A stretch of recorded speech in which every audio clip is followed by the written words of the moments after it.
Hello guys, இப்போ என்ன நம்ம பார்க்க போகிறோன்னா ஒரு ஸ்வீட் ரெசிபி தான் பார்க்க போகிறோம். பால் பாயசம் ரெசிபி தான் நம்ம பார்க்க போகிறோம். அதுக்கு ஃபர்ஸ்ட் வந்து நம்ம பால் ஊற்றிக்கணும்.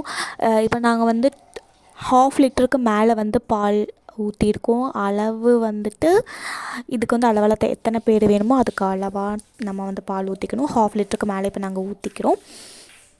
ரொம்ப ரொம்ப ஈஸியான ரெசிபி. எல்லோரும் வீட்டில் கண்டிப்பாக ட்ரை பண்ணி பாருங்கள். ரொம்ப ரொம்ப சிம்பிள், உடனே பண்ணிடலாம். வேறு எந்த ஒரு பொருளும் தேவையில்லை. நான் இதுக்கு தேவையான பொருள் வந்து சேமியா தான். சேமியா ரெடிமேடாக வந்து கிடைக்கும். இந்த ரெடிமேட் பேக்கெட் தான் நாங்கள் வாங்கியிருக்கோம். அதை வந்து வாங்கிட்டு நம்ம வந்து ஹீட் பண்ணணும். ரொம்ப ஓவர் ஹீட் பண்ணக்கூடாது. லைட்டாக அதை வந்து சூடு மட்டும் பண்ணிக்கணும். ரொம்ப சிம்லேயே வச்சுக்கணும். ஃபுல் ஃப்ளேம் கண்டிப்பாக வைக்கக்கூடாது. அது பக்கத்துலேயே இருந்துட்டு நல்லா வந்துட்டு கொஞ்சம் நெய் ஆட் பண்ணிக்கணும். ஏன்னா அது வந்து ஒரு நல்ல ஒரு ஸ்மெல் கிடைக்கும், நல்ல ஒரு நெய் ஸ்மெல் கிடைக்கும். ஸோ அதுக்காக நம்ம வந்து நெய் ஆட் பண்ணிக்கணும். இப்போ சொன்ன மாதிரி அது ஃபுல்லாக நம்ம வந்துட்டு லைட்டாக அதை வந்து வறுத்துக்கணும். ரொம்ப கருகிடக்கூடாது. நம்ம கூடவே அதை பார்த்துட்டு நல்லா ஹீட் பண்ணிக்கணும். இப்படியே நல்லா பக்கத்துலேயே இருந்து அதை ஃபுல்லாக மிக்ஸ் பண்ணி விட்டுக்கலாம்.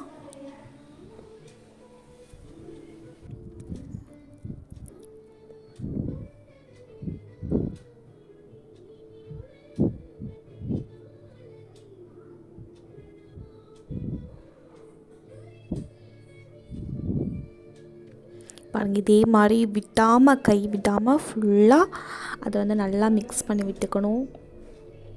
லைட்டாக கலர் சேஞ்ச் ஆகும். உங்களுக்கு இப்போ இதில் பார்த்தாவே உங்களுக்கு தெரியும் லைட்டாக கலர் சேஞ்ச் ஆகிறது. லைட்டாக கலர் சேஞ்ச் ஆனால் போதும்.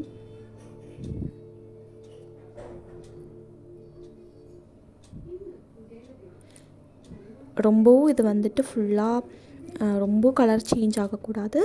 லைட்டாக அந்த இருக்கிற கலரை விட லைட்டாக ஒரு இதானா போதும்.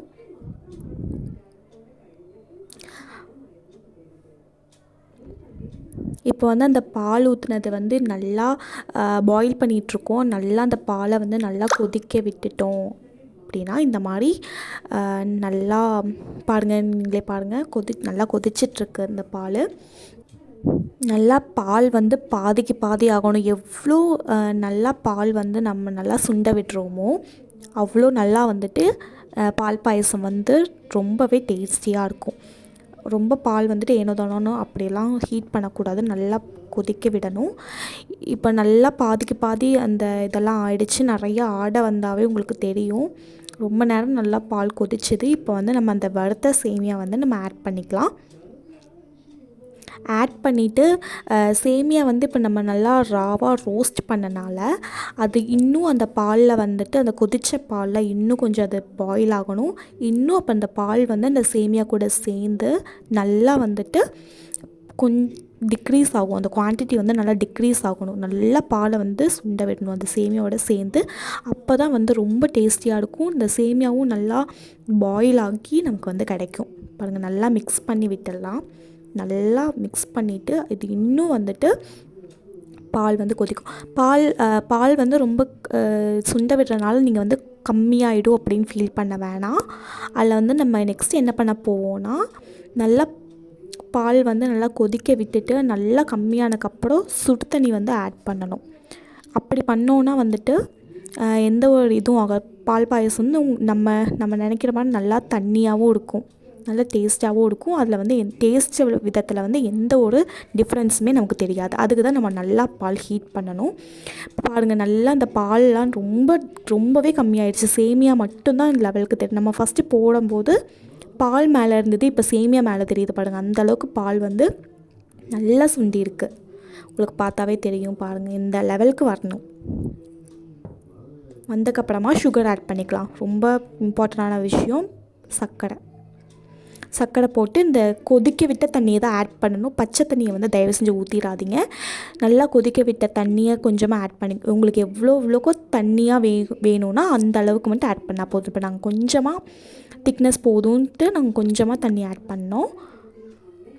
சுகர் அதே மாதிரி உங்களுக்கு தேவையான அளவு சுகர் பார்த்து போட்டுக்கோங்க. அதே மாதிரி ஹாட் வாட்டரும் ஆட் பண்ணிக்கோங்க. பாருங்கள், நல்லா கரெக்ட் கன்சிஸ்டன்சி வந்திருக்கு.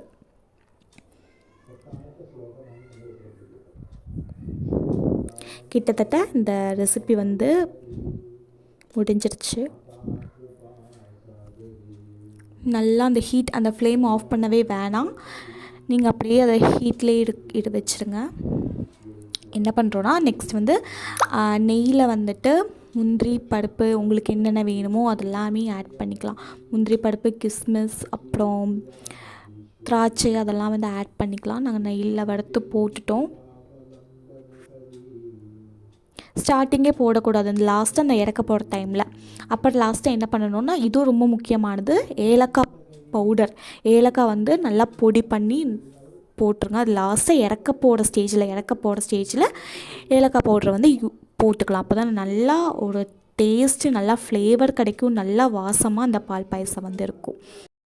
இந்த மாதிரி வீடியோஸ் வேணுன்னா கன்ஃபார்மாக இந்த சேனலை சப்ஸ்கிரைப் பண்ணி வச்சுக்கோங்க. தேங்க்யூ.